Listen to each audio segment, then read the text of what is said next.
What's happening, people? It's your girl Minna. Welcome back to the channel. You already know what it is. Happy Monday, guys. Happy Monday. A Monday after a match day when you get 3 points and a clean sheet always feels a little bit better. So big up to everyone locked in. Be sure to hit the like button, guys. Be sure to subscribe. I think the last stream I did was Friday. I think Friday was the last stream that I did. But obviously, we've been dropping content throughout then and today. Big up to everyone. Let me know how you lot are doing. How's your day been? Is it cold where you are? Because, you know, we always have to talk about the weather here. So is it cold where you are? If not, let me know what the weather is wherever you are. We're going to talk. We're going to talk about the game yesterday. We're going to talk a little bit about what Ruben Amorim said after the match. We're going to talk about particular players that obviously stood out in yesterday's result. But we're also going to talk about players that United are going to miss going into the Arsenal game, which is Lisandro Martinez and Kobbie Mainoo. We're also going to talk about Diogo Dalot apparently on the radar of Real Madrid, and I want to know what you lot think about that. So big up to everyone. Be sure to hit the like button. Be sure to subscribe. Assalamu alaikum minna wa alaikum assalam. I hope you are doing well. Big up to everyone in the chat. Big up Gaz says, big up Minna 8K. Congrats. Thank you. I know I just realized it this morning. So big up to everyone, all the new subscribers as well. Muna says Dalot should be sold when Davis comes, otherwise he would be a rotation player. Let's start with that. Let's actually start with the talk about Diogo Dalot receiving some interest from Real Madrid. So coming from Spanish media, Real Madrid's priority is to sign Trent Alexander-Arnold, but they also are interested in Diogo Dalot and have made contact with the player's entourage while Erik ten Hag was still at the club. Manchester United reportedly will not negotiate for anything less than 50 million euros, which is about 42 million pounds. I mean, that is a good base. I think that's a good place to start from. Now, whether Manchester, I don't know if you lot see a long-term plan for Diogo Dalot at Manchester United. Now, obviously, he can play right back, that's his preferred side. He can play left back, has been playing left wing back under Ruben Amorim. But I don't think United will sell him unless there's a contingency plan in place for that left wing back position, which means, you know, it's a guarantee that they're signing a Davis or they're signing a Milos Kerkez or something. You know, they're guaranteed to be signing a left wing back. I don't see why they should look to sell Diogo Dalot. One thing that I do think, though, outside of Dalot, I feel like this summer could be a summer that we're surprised with maybe one person being sold.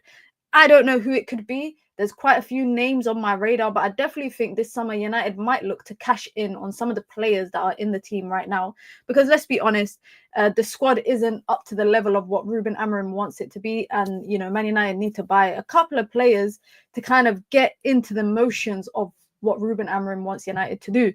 So I would keep an eye on that. Let me know what you lot think about this Diogo Dalot interest from Real Madrid. Now, we know Real Madrid are... It's funny because Real Madrid are... They're kind of hyped to buy a lot of players this summer. They're linked to Pedro Porro. They've been linked, obviously, to Trent Alexander-Arnold. They've been linked as well to Alphonso Davies. They've been linked to Saliba. They're looking like they're about to invest a lot in their backline because, obviously, they've got, you know, player out, Carvajal out with an ACL. They've got a kind of rocky backline. They got Mendy. That's just Mendy. That's the only way I can describe him. So, of course, they're looking to upgrade on him. So I'm not really surprised that they are linked to quite a few fullbacks. It's interesting because unless Trent, I only see them signing Dalot personally as if Trent doesn't join them, because Trent is available on a free in comparison to them potentially having to fork out a minimum of 50 million euros to sign Diogo Dalot. Like I said, I think that's a good starting fee. If Man United could get more than that for him, that would be great. But I also don't anticipate United selling him personally.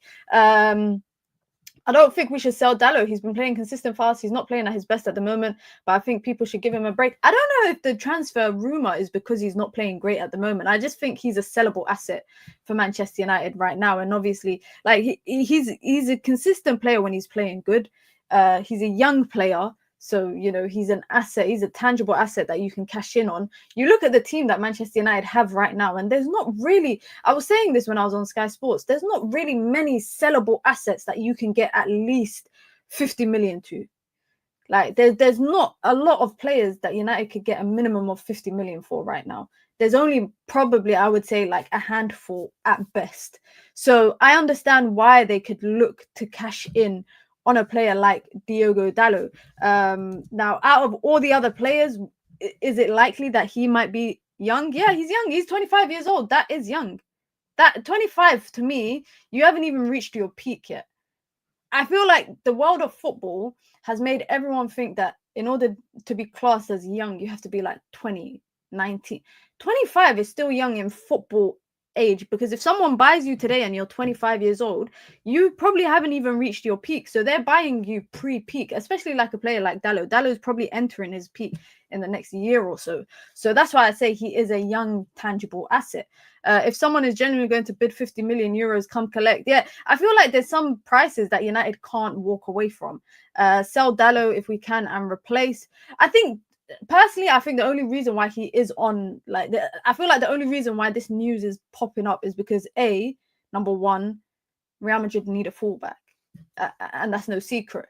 But equally, B, because everyone knows United are looking for a left wing back. So if United are looking for a left wing back, and say Malacia is the backup option at left wing back, where does that leave Dalot? Because at the moment, we see Ahmad playing as a right wing back. I don't think he will kind of be playing there consistently even next season. I think he will go a bit more advanced. Man United potentially are also linked to Quenda, who's a right wing back as well, if I'm not wrong. So maybe the questions are, where is Dalot going to fit in? Is there a future for him in the team? And guys, can I just say, if you like, let me know in the chat, yes or no, should United sell or not? Because for me, it's not the end of the world, basically. It's not the end of the world if United have to sell a player. It's not the end of the world. People think if I say Man United should sell Dalot, it's because I think Dalot is bad.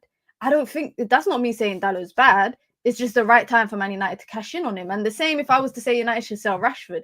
That doesn't mean that I think Rashford's a bad player. I just think it's the right time for United to cash in on him. So the future of Dalot for me is kind of, I do have question marks, but I also got question marks on a lot of players, not just him, but a lot of other players. I think he's a good squad player, but Manchester United need money. They need money in the summer to buy players. So let me see. Yeah, Ram says squad player. Yes. Rashford is a better option than Dalot. £89 million, especially if Rashford scores 20 goals this season. I don't know about the likelihood of Rashford being sold personally, but also Rashford is 100% profit, so that would help Man United if they were able to sell him for 89-90 million. But I don't see that happening. All depends on the price we get. If we don't get a good deal, keep him. Yeah, I think for me, like especially like the way football is right now, people are going for ridiculous price tags, guys. The way football is right now, people are going for ridiculous price tags. So Dalot has played surely over 100 career games, right? Can get you assists, can get in threatening positions, can defend well in transition, can get forward. 50 million should, like I said, be the base fee, and United should actually try and push to try and get more than that for him, because in a world where you're seeing like what would Pedro Porro go for? And I'm not saying Dalot is better, but I'm asking because Real Madrid have also been linked to Pedro Porro. So if United are saying 50 million euros for Diogo Dalot, Pedro Porro will go for way more than that. Real Madrid would have to pay way more than that to get Pedro Porro. So maybe Dalot could be the option for them. But like I said, Real Madrid's priority is to sign Trent Alexander-Arnold. And if they're not able to sign Trent Alexander-Arnold, they are also looking to sign Dalot. But it's funny that they've been in talks with him pre-Ten Hag. Do you think, by the way, oh my God. What? Are you being serious?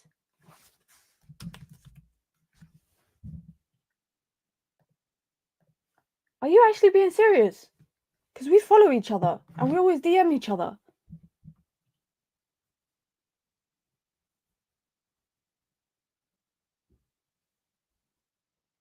Who? You know what? Let me talk. I'm going to talk about that off camera. I'm going to talk about that off camera, because they just confirmed on Stretford Paddock. Oh my God! Inna lillahi wa inna ilayhi raji'un.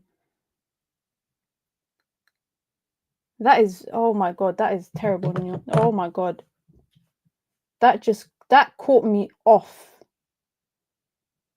That just caught me off completely.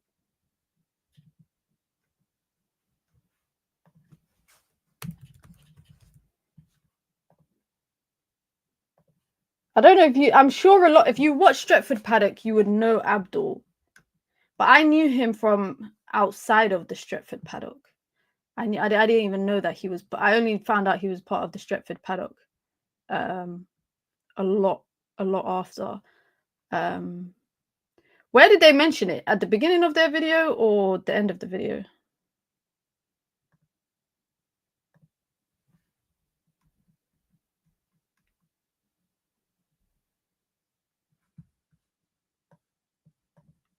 How did they... Oh, they ended their stream because they found out the news. Oh my god, that news has just absolutely ruined my day. Honestly, that has just ruined my day. I shouldn't have read that comment. Sorry, guys. Sorry, I just got a bit sidetracked. I just got a bit sidetracked because of one of the comments in the chat. And I wanted to verify it, but the only way that I would be able to go and verify it is... The only way I could verify it is if I go online and try to find something, but nobody's really posting anything about it. And it's crazy because the last time we had a conversation, we were talking about doing some stuff for Man United women. Damn. All right, let's carry on. Let's carry on with the stream. Sorry, guys.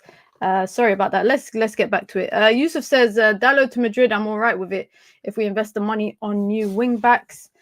Yeah, I think that's the only way I see it kind of happening is if Manchester United reinvest the money. Low-key, that's the only way that I see it happening. Z says, I'm worried about Arsenal. 8:15 kickoff under the lights. Why does the time matter? What time the game is kicking off? But 8:15 kickoff under the lights at the Emirates is long with the form Arsenal is in. I just hope we put up a fight. The thing is, right, with the Arsenal game, a lot of people are just expecting United to lose. It's funny because I feel like the mood would have been a lot different had United not been with a new manager, you know, a couple of games in, getting wins, scoring goals, etc. I feel like the mood would have been a lot different. I don't know what you lot are expecting from the Arsenal game, but what I'm expecting from the Arsenal game is just a simple performance. You know, firstly, United haven't won in the Emirates since when? Oli? I think Oli was the last time we won. 2019, I think it is, or 2018, United haven't won at the Emirates. Under Erik ten Hag, a lot of the time it was end-to-end football. I don't think Amorim is going to go for that kind of football. Personally, I don't think Amorim is going to go for that kind of football in terms of end-to-end football. One thing I do think is that United are in a better place now coming into the game than potentially how we felt maybe a month ago, this time 1 month ago. United are definitely in a better place. But guys, we're going to take it with a pinch of salt because, like I said, there's still so much that Man United need to do under Ruben Amorim. And Ruben Amorim has actually said it himself, right? He's actually said it himself. If I can find the quote, it's somewhere here on my screen. He said it himself. Don't focus on the results. Literally, he said, do not focus on the results. You have to focus on the way that the results appeared. Like before the game, we had so much to do, but it's better to work with the victories and let's focus on the performance more than the result. He also referenced, by the way, the game against Bodo Glimt midweek, where he said we deserved a lot more from that game, i.e. the 3-2 result. And then he said the Everton game, Everton deserved a bit more from that. I don't know, maybe he's trying to play mind games, but I do like the fact that he is kind of discussing, you know, because it's true. You see the results, right? If you saw that 4-0 result, everyone will get carried away. Yep, we're going to go to the Emirates. We're going to battle Arsenal. But it's important to look at the result, but also look at the performance because the first 20, 25 minutes, Ruben Amorim was not happy with it. Ruben Amorim was not happy with the first 20, 25 minutes. I think that's when he sent Garnacho and Mount to warm up, because he was not happy with what he was seeing. And I personally didn't like it either, because the one thing that I noticed in that game against Everton is, and this, I keep going back to it every kind of game, is United lack so much intensity and physicality in the midfield that it doesn't matter who United come up against, they get overrun. And Ugarte came on second half and it was a much better performance. It was a much better performance from him. But when you go away to the Emirates against Arsenal, it's different. No, the biggest worry for me, can I say, about Arsenal, guys, is set pieces. That's what I'm worried about. I don't know what people are worried about, if they're worried about transitional football, if they're worried about just being dominated in possession. I'm worried about set pieces, yeah? because these men and their dark arts, or whatever you want to call it, from set pieces, guaranteed to score. No Leacher, yeah, which I think Arsenal would have capitalized on anyways. I'm very curious to see what kind of backline Ruben Amorim goes with. Is he going to go with a Luke Shaw at left-sided centre-back? Is he going to go with a Johnny Evans or a Harry Maguire for height? What is it he's going to do? Because Manchester United, if they want to nullify a lot of the threat that Arsenal do bring, and they do bring a lot of threat, they have to start with the set pieces, because that is where they run riot against every single opponent. It's like, you know what it is? It's like, you know what's going to happen, but you just can't stop it. Especially when it comes to Gabriel. Gabriel in particular is like, you know what's on the horizon, but you just can't stop it. And that is a concern point for me. That's a concern point for me. The other thing I will say is Manchester United, under Ruben Amorim in particular, it's their fourth game. It will be the fourth game, third Premier League game, fourth competitive game. There will be glaring signs that things are not working. And there will be glaring signs that things need to be changed. But that is part and parcel of this situation that United find themselves in. And yeah, it would be nice if United get 3 points, get the win, given the fact United ain't won in a couple of seasons at the Emirates. But also, it's important, I think, as fans, to be able to take stuff away from the game. That's just my personal opinion. It's going to be a difficult game, that's for sure, but I can see us surprising them. Wow, people acting like Arsenal isn't beatable. I'm not saying that Arsenal are not beatable. Every team is beatable. There's no team in the league right now that are unbeatable. Everybody is beatable. But for me, it's the most important thing is United getting things right. And I'm sure one thing I like about Ruben Amorim, can I say, guys, is that we talk about substitutions in games, etc., but he's approached every single game different so far. Have you guys noticed it? The starting lineup is rotated going into every game. There's changes within the front line, maybe changes in the midfield. I think the back line tends to stay consistent. Dalot, Mazraoui, Onana, Bruno tends to be in the lineup. But across the 11, there's other places that is rotatable. It's changeable. And that's one thing I like, because to me, that just shows that Ruben Amorim himself is still trying to figure out the pieces of the puzzle. And it also shows to me that he approaches every game differently. The problem I had with the previous manager is that no matter who the opponent was, he would approach the game the same way. And I don't like that. I never liked that. And I don't know if you lot share the same kind of sentiment as well. But I like the fact that Ruben Amorim approaches every game different and treats every opponent like they are different, because they are.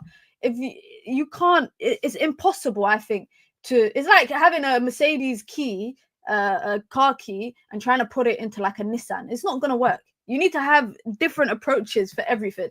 And that's one thing that I really like, as well as, there's so many things I like about Ruben Amorim right now, but even his communication post-game, there were some things that he said after the game about players, which is, again, something that you just want your manager to kind of speak positively, especially when he said something about Marcus Rashford. I think it was last week, where he said the only person that can get Marcus back, like, he needs to go back to be a Marcus, and then he'll find himself in form. But also after the game, he was talking about Amad Diallo, and he said he's really good defending and really good at attacking, so he needs to continue to play like that. You could feel it at the end of the game. He was tired, so we needed to manage it to increase his physical ability. And I have to kind of reiterate this. Erik ten Hag played Omori Forson over Amad. He played Anthony over Amad. Someone commented on my video today. I can't remember who it was. Shout out to you, because I did read your comment. I just didn't have the time to respond. But someone commented on my video today saying that I was being harsh, and that Erik ten Hag was the only manager that didn't send Amad on loan. He was the only manager that gave him a chance, unless it was down to injury or having his time managed, Amad was basically given a chance in the team. Because I did kind of rip into Ten Hag a little bit. And I just want to say, Erik ten Hag was the one that sent Amad on loan to Sunderland. Erik ten Hag also wanted to send him on loan last season. Erik ten Hag wanted to send him on loan. There are reports out there. He was meant to go to Middlesbrough in the summer, just before the season started, but he got injured. That injury in pre-season hindered him. Michael Carrick at Middlesbrough wanted him, and he wanted to go out on loan again because he knew he wasn't going to play. Even when he came back from injury, he didn't really play much. So this idea that it was Erik ten Hag that gave him his chance, if it was up to Erik ten Hag, Amad would not have been at the club anymore. I guarantee you. I guarantee that. And that's not me being biased. It's just me going off of the evidence in front of us. Now, there's nothing wrong with saying Erik Ten Hag got it wrong with Ahmad. There's nothing wrong with saying that.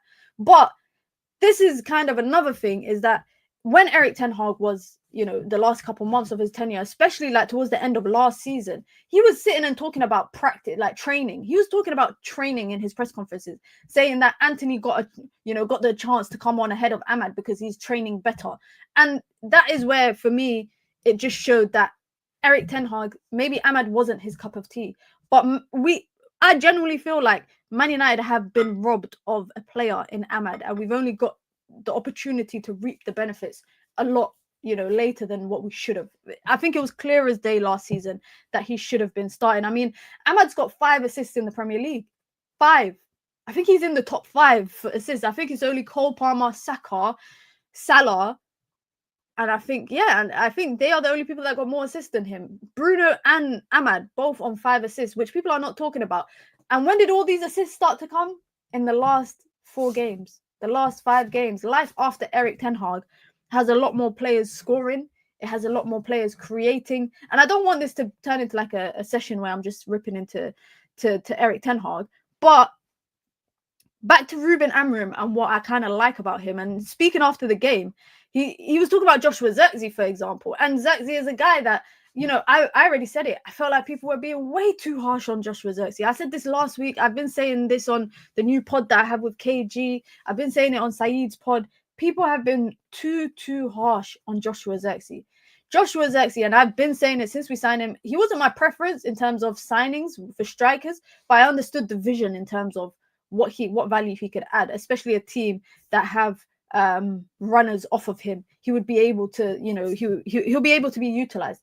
And I feel like, again, Ruben Amorim approaching the Everton game different to how he maybe approached the Bode Klimt game, different to maybe how he approached the Arsenal game. He realized that Marcus Rashford playing through the middle against Ipswich with physical centre-backs didn't work. Tarkowski, Jared Brantwaite. Again, if Rashford was playing through the middle, he would probably have had those same problems that he had against Ipswich. So what did Ruben Amorim do? Put Joshua Zirkzee there, knows that he's going to drop deep. I mean, if that was Jared Brantwaite, by the way, if that was Jared Brantwaite's audition for Manchester United, he can absolutely stay at Everton. I'm not even joking, but I watched that game, and maybe I need to watch him more. Because is he always like that in possession? Because if he's always like that in possession, I'm good. Manchester United do not need that. Manchester United do not need a centre-back like that on the left-handed side. Because in possession, he scares me. I was watching him excited as a United fan. But if he was on my team, I would be scared when he's in possession. So maybe I need to watch a bit more tape and do a bit more analysis on Jared Brantwaite. But just based off that, I don't think United should get him. Definitely not for the price that he was available at. But Ruben Amorim was speaking about Joshua Zirkzee after the game, and he said it's everything for the player. He did a great job. It is good for his confidence. We had the idea, we needed fresh legs, and the players were helping a lot. Now, like I said, Joshua Zirkzee is a luxury player. For me, Joshua Zirkzee, anyway, is a luxury player. And what I mean by he's a luxury player is that he is not a typical number 9. And we all know that. I think we all know that. He's not a typical number 9. He is able to create chances. I mean, I'm actually so glad, so glad that he got 2 goals yesterday. Because the first one is honestly, I thought he was about to miss it. It had me a bit scared. But the second one, he took it very well. And that's all Ahmad. But even the goal for Rashford's second goal, I don't think people were paying attention to the pass out to Ahmad from Zirkzee. Zirkzee had his back to goal near the centre circle in the middle of the pitch, yeah? I don't even think he took a touch. I think he played it. He took a touch, and first time out, he played a pass out to Ahmad. Perfect weight on the ball. And I think a lot of people overlook that kind of attribute that he has because he's not the typical, number 9 that you would want. But like I said, he's a player where if he has runners off of him, and this is not me, by the way, saying we need to unlock him, because Man United already have the assets to play with Zirkzee. And there will be games, in my opinion, that will require a player like Zirkzee. And I said this, I think it was after the Bode Klimt game, I said that Marcus Rashford as one of the 2 10s playing off of someone like Zirkzee makes sense, because Zirkzee will be able to pull out the centre back, open up space for someone to run into. And when you've got people that can run into that space, it makes it a whole load easier. If Ahmad didn't play so well yesterday, I would have said Joshua Zirkzee was my man of the match. He still has to do better, Minna. This is Man United. 9.5 is not a thing. Listen, just because 9.5 ain't a thing at United doesn't mean that it can't become a thing. Football evolves, guys. Football evolves. There's nothing wrong with maybe Manchester United having, and I actually like the idea of having a straight up number 9 like Rasmus Højlund, and then having an alternative 9. I'm going to call it alternative because 9.5 is bullshit. I'm going to call it alternative number 9 in Joshua Zirkzee. But the thing is I feel like someone like Højlund, you don't need players around him per se, like Rashford, like Ahmad. You don't need runners in behind him. Whereas with Zirkzee, you do need it. That right-hand side was stacked yesterday. Zirkzee, Ahmad, Kobbie, Mizraoui, Everton had no chance. Listen, I've been saying it. Even we've seen that right-hand side. I think it was against Palace as well. Look at Joshua Zirkzee yesterday. Look at Joshua Zirkzee and look at where his most touches are coming from. Most of his touches are coming a lot like central in the pitch. A lot more central. And again, if you've, like I said, you've got players to link up with, a player like him will be beneficial. Big time. Big time. Another player for me that you lot might be sick of. You guys actually might be sick of me. But you actually might be sick of the way that I just talk about Rashford. But I've been saying it time and time again. You get Rashford close to the goal, Rashford will score you goals. I don't know also if it's related to him dating a girl from Love Island. I mean, I like her. I watched her on Love Island. She was kind of cool. So if that's what it takes for Rashford to get back into form, then so be it. So be it. I don't care. I really don't care. But like I said, another player that was utilized ineffectively by Erik ten Hag, especially like this season, in the first couple of months of the season. He is somebody, I always say that Rashford Defence Army led by General Minna. Listen, I will back Rashford for as much as I can back him. I will back Rashford for as much as I can back him. Because there's a player there. There's a player there. And like I said, yeah, play him as close to the pitch. We had to watch and endure Marcus Rashford playing as practically as a right back, as a right mid, as a central. Like, I put him near the goal, he will score. But can I just say, Amorim is proof to me that nobody is safe in that front line. No one is safe because Højlund scored midweek, Garnacho been scoring, Rashford been scoring, Zirkzee been scoring, and even then, I don't know who's going to start against Arsenal up top. I don't know. And that's what you want. You want people to be bouncing off each other. And it's not just that. I think people don't realize how much I think Rashford is liked by the players. I mean, you saw Zirkzee running to do his celebration with him. You saw Ahmad running to do his celebration with him. He could have had a hat trick. Maybe, you know, if he tried a bit harder, he could have. There was a few scuffed chances. But I think a player like Rashford with Zirkzee works. Now, with Højlund necessarily, I'm not too sure. I think Højlund might do better with someone like Mount and Bruno playing behind him. But I also think there could be a future for Bruno playing deeper down the pitch. Like we saw it against Bodo Glimt. There was little moments of it against Everton that I saw him playing a bit deeper as well. If we look at, you know, let's just, I zoomed in way too much. If we look at the average, this is the average positions for everybody. And shout out to The Athletic for this. But this is the average positions for everybody. Look how deep Bruno and Zirkzee are playing in the middle of the pitch together. They're playing in the middle of the pitch together. Ahmad is obviously the right wing back, who is the more advanced wing back out of the two wing backs that Amorim plays. And Rashford is, you know, playing as one of the 2 10s in this area, but, you know, he's drifting out wide a lot, linking up well with Amad Diallo as well.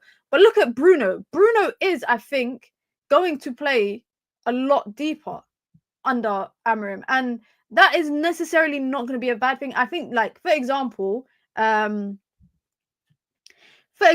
genuinely think Bruno might play there against Arsenal. I think it could be like an Ugarte. I think it could be like Ugarte Casemiro midfield scares me personally. That scares me just because Casemiro, I think he's not the most mobile player.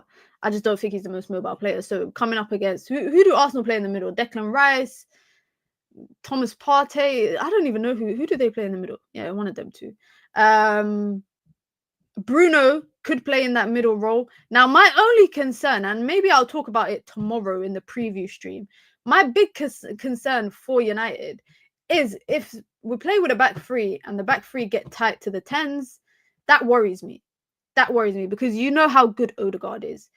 Saka is going to have to get doubled up on. Whoever's on the left-hand side, we know there's no Lisandro Martinez, so whoever's playing as the replacement, maybe it's going to be a Luke Shaw, and Diogo Dalot on the left-hand side, they need to double up on him. They need to double up on Bukayo Saka. On the right, it'll probably, I don't know, is Martinelli? I ain't heard Arsenal fans talking about Martinelli in a minute, so I don't know if he's out injured or what.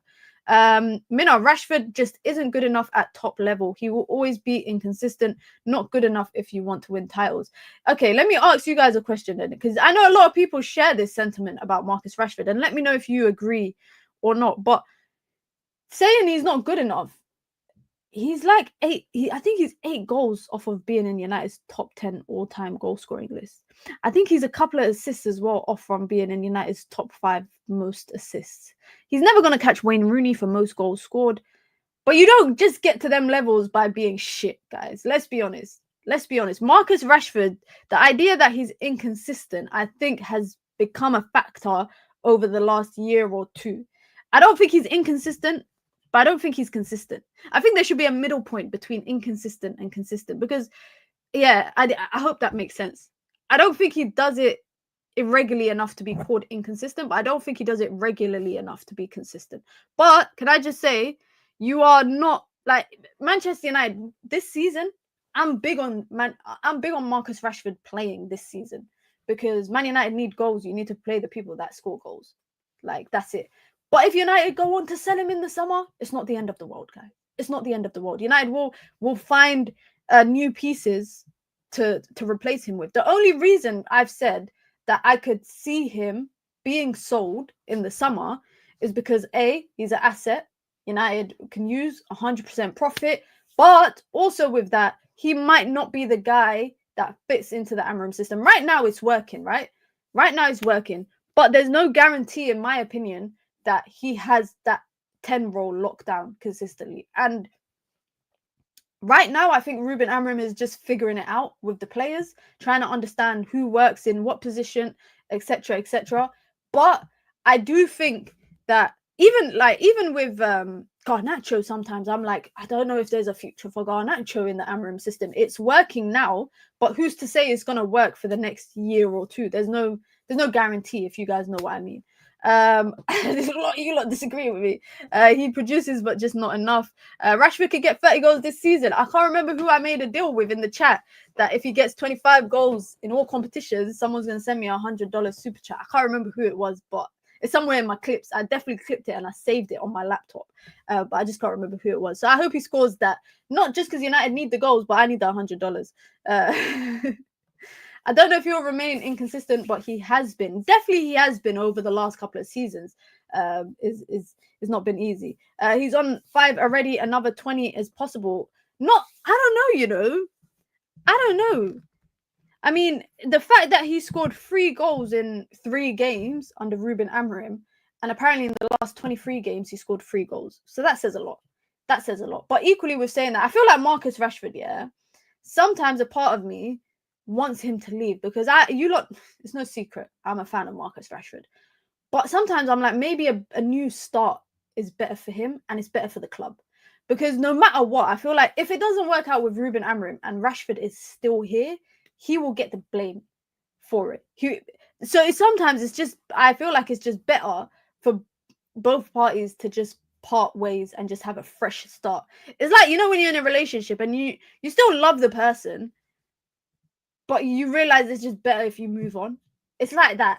And I feel like that, and that's how I feel about Rashford sometimes and United.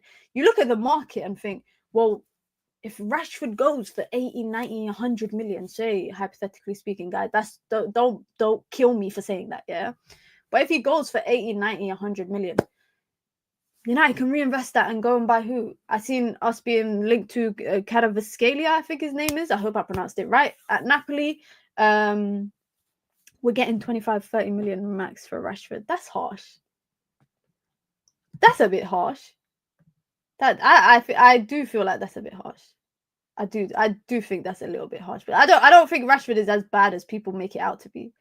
But also I feel like when you've just been here for a long time and you've kind of when you've been here for a long time and you've seen like the passing of the torch too many times, you've seen too many managers coming in, etc., etc. There's just sometimes it's just better to just part ways. I can't believe you lot are saying nothing more than if Rashford went for 50 million, yeah, that's blasphemy, guys. We live in a world where I've seen Anthony go for 100 million. I don't care. I do not care about how bad you lot hate Rashford or dislike him or you don't think he's good. He's worth more than 50 million. Are you lot mad? You're telling me Rashford ain't worth more than 50 million? The same people that telling me that United should sell Dalot for 50 million euros. Anyways, why am I getting hyped up about hypothetical? This is just a hypothetical, guys. This is just a hypothetical. We don't know if he's getting sold. Why am I getting wound up about it? Let's talk about this guy, man. Let's talk about this guy. This guy has changed my life. There's two people that have changed my life this month. In the month of November, two people have changed my life. Ruben Amorim and Ahmad. They've changed my life because I cannot believe, like I said earlier, I can't believe Ten Hag let him rot. Yeah? Give him a contract now. New contract, 10 years. Let's give him a Chelsea contract. Let's give him a Chelsea contract. 10 years death row sentence. How old is he? 22? 23? You're not going anywhere until you're at least 35. Stay forever. Ahmad believers, rise. Where's all the Ahmad believers? We've been here. We've been here. And there was people telling me, I remember having these debates on UV. I need to pull up KG with receipts. I need to pull up on KG for the next pod with receipts. Because I've been talking about Ahmad last season, even when he came back from Sunderland, and people were saying I was hyping him up, etc., etc. There's been a player in there. I've got his name on my United shirt. Should I do it, guys? I actually wanted to get an Ahmad shirt, but you lot know the curse of Minna is real. You lot know the curse of Minna is real. But I really want to get an Ahmad shirt. Sunderland Ahmad was the blueprint. Technical, physical, took a hold of games. Listen, I watched him. I watched every Sunderland game, bar maybe a couple, when he was there. And I remember tweeting it like December 2022, saying, "Oh my God, he's improved on his intensity and his physicality, and he's got the physical side of the game. The technical level is always there, but the defensive side of the game, blah blah blah blah blah." And people thought I was kidding. People thought I was kidding when I was saying I was watching Sunderland games. I remember so vividly that I was talking about watching him on UV one day, and someone in the chat said, "Stop lying, Minna, you don't watch Championship games." And I was just like, yeah, all right, cool. Big up to Riri with the super chat, says, bless up Minna and the Minions. Big up Riri. I hope you're doing well, sis. You've supported him from the start. You know the curse of Minna is real in it, because United are not doing that bad ever since I stopped getting names on the back of my shirt. Like, the last time I got a name on the back of my shirt was Erik Ten Hag's first season. I think I got a Ronaldo shirt that year. Or was it a Sancho shirt? I got like 3 Sancho shirts, guys. I got 4 Ronaldo shirts. But that is excluding anything like 2000s time, because I got some Ronaldo shirts from the 2000s. I got who else? I got bare Pogba shirts. It doesn't end well, basically, when I buy a shirt of a player. So I really want to get Ahmad one. I really want to get a Mazraoui one. But I'm gonna wait till he signs a new contract. Shut the freaking door. Shut the freaking door. Thank you, Ridwan, for letting me know. Florian Plettenberg has just tweeted literally like 3 minutes ago. Kenan Yildiz is one of the top names on Man United's shortlist for the attacking midfield position. The club is impressed by his development and continues to monitor the 19-year-old. United are keeping an eye on this position for the summer. However, we've been told that Yildiz has no plans to leave Juve. He feels very comfortable at the club, is a fan favourite, and intends to stay with Juve. His contract runs to 2029. So why are you telling us this then? Why are you wasting our time? I just read that whole tweet for no reason. For no reason. Never seen him play. He's good. Yeah, I like Yildiz. I rate Arda Güler more, but I like Kenan Yildiz. He's good. I got a fresh Sancho shirt when he signed, and it's been bad omen getting a name shirt. Never again. I hear it. Kadeem says, I hate football. I feel sorry for you, Kadeem, our resident Everton fan. I don't feel sorry for you, actually. I don't. Quickly, just on Ahmad. We don't need Yildiz, by the way.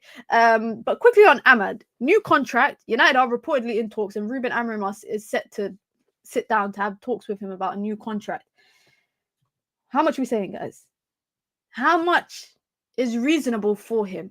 Do you make him one of the higher earners in the team, given the fact that United's higher earners are Casemiro, Rashford, Bruno? Do you make him in and around the Shaws and the Mounts? Because right now he's probably on peanuts. Well, I'm saying peanuts, but if I was on that salary, it would change my life. Right now he's on a base salary of 28k a week. To go from 28k to 150k is mad.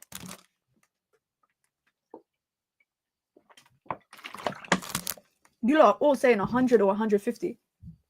Wallahi, if I ever in my lifetime, guys, I went from 28k a week to 150k a week, I would be wearing gold top to bottom. I'm not even joking. I would literally have grills, gold grills, gold everywhere. I'd be wearing gold top to bottom. 28k. I should have become a footballer, man. This just pissed me off. I should have become a footballer because I'm saying that he deserves a pay rise to go from 28k a week. Damn. Yeah, Garnacho gets 50k a week. Yeah, he deserves more than that.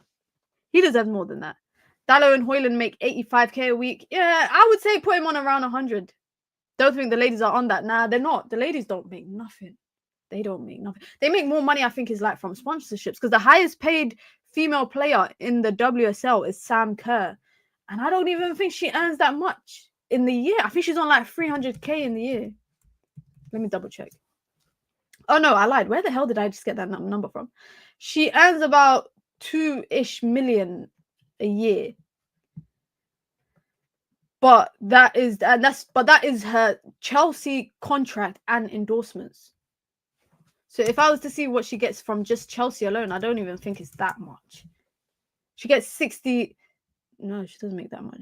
She makes about 400k a week, yeah. 400k a year, sorry. So she makes in a year, it's crazy. There's executives at like big banks that make more than Sam Kerr. But Sam Kerr is the highest paid women's footballer in England. She's on 417k a year, which is not much. Ahmad makes more than her, guys. Ahmad makes more than her, just for some context. Nothing over 200k. We want to keep him hungry. I think the most important thing, personally, is not just about him getting a bumped up salary, but it's also about playing time. Like he wouldn't want to commit if he's not guaranteed to be playing consistent football. That's just my personal opinion. And of course, I feel like his negotiations was a lot more delayed. I feel like the negotiations was a lot more delayed because of, there's uncertainty around Eric. There was uncertainty around Eric Ten Hag's future, which as a result, Ahmad probably didn't know where he sees himself in the club.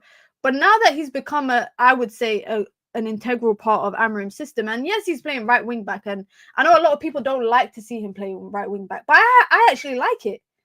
You know that, guys. I don't know if you lot agree with me. Let me know your thoughts. For someone who is a big fan of Ahmad, I'm not mad about him playing at right wing back, because I think Man United can utilize the right hand side a lot more because of the technical security they have on that side with Zirkzee, with Ahmad, with Kobe, etc.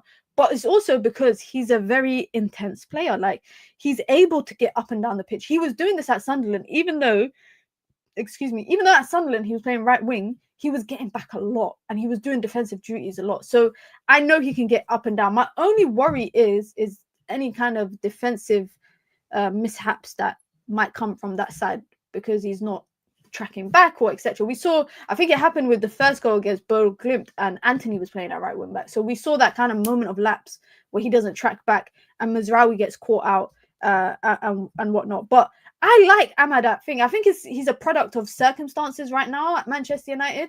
But one thing that we knew about Ruben Amorim is, he likes his wing backs, one to be more attacking, one to be more defending. If I had to pick, personally speaking, between Ahmad and Diallo, and who's the one that has to defend and who's the one that has to attack, I know who I'm picking. I know who I'm picking, because Dalot, you need to give him 20 chances in front of the goal before he eventually scores it. Defensively, he isn't the worst, but he's okay. He can defend. So I understand it. Now, will I expect his long-term future to be at wing-back? Maybe not. But you look at players who play at wing-back, guys, who tend to be the more attacking one.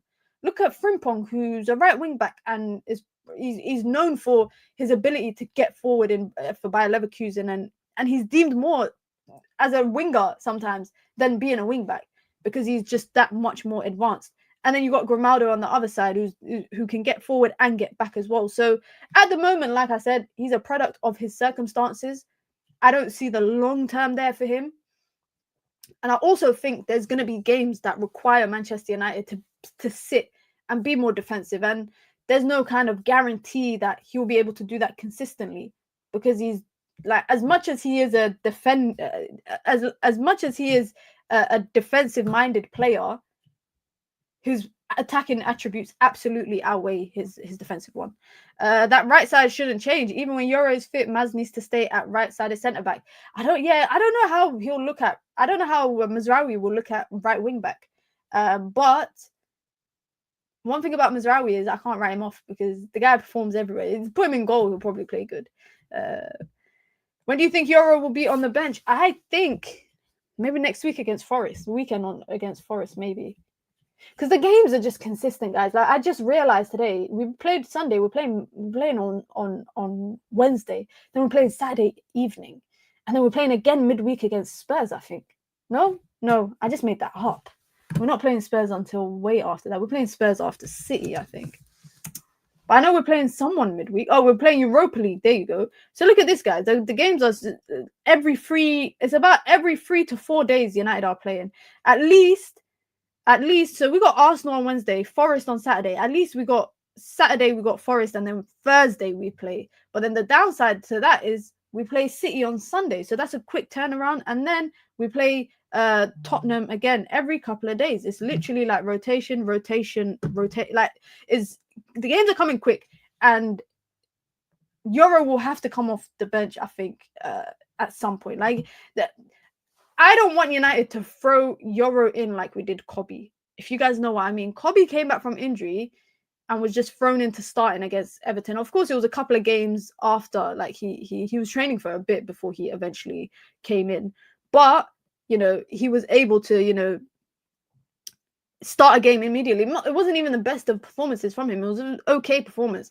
But Euro, they have to be a lot more cautious with it, because he's come off a long-term injury.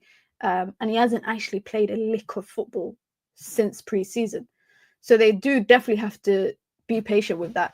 But listen, guys, be sure to hit the like button. Be sure to subscribe. I completely forgot to even tell you lot to hit the like button. So I hope you lot done it without me even telling you lot to do it. Let's try and get the ratioing. Tomorrow, I will be live again, Daily Dose of Mina.